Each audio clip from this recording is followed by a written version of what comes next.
ဒီနေ့မှာတော့ဆရာကဇက်ကြီးပေါင်းသမားတွေလုံးဝမလုပ်တဲ့အရေးကြီးတဲ့အချက်၃ချက်ကိုမျှဝေပေးသွားပါမယ်ပထမအဆုံးအချက်ကတော့ဇက်ကိုလိန်ချိုးတာတွေလှည့်ချိုးတာတွေမလုပ်ပါနဲ့ဇက်ကိုလိန်ချိုးတဲ့အခါမှာလှည့်ချိုးတဲ့အခါမှာဆိုရင်ဒီဇက်မှာရှိတဲ့ဂုံးမှာရှိတဲ့ကြီးပေါင်းဘူးက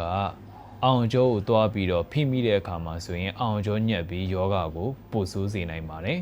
ဒုတိယအရေးကြီးတဲ့အချက်ကတော့မနှိပ်ပါနဲ့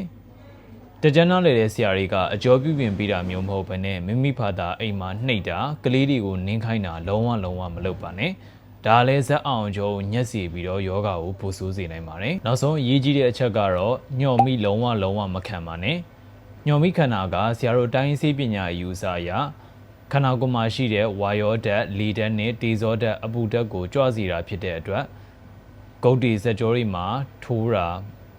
ခေါင်းတွေမူးတာခေါင်းတွေကိုက်တာတွေကိုဖြစ်စေနိုင်ပါတယ်ဒီဗီဒီယိုကတော့ဆရာကဇက်ကြီးပေါင်းသမားတွေရှောင်တဲ့အချက်၃ချက်ကိုမျှဝေပေးသွားတာပဲဖြစ်တယ်ဒီဗီဒီယိုလေးကလူကြီးမင်းတို့အတွက်တစုံတရာအကျိုးရှိတယ်ဆိုရင်လည်းဗီဒီယိုရဲ့ comment အောက်မှာအကျိုးရှိပါတယ်လို့မှန်သွားပြီးကြပါအောင်အခြားကြီးပေါင်းဇက်ကြီးပေါင်းသမားတွေလည်းသိအောင်လို့ဒီဗီဒီယိုလေးကိုလည်း share ပေးလို့ရပါတယ်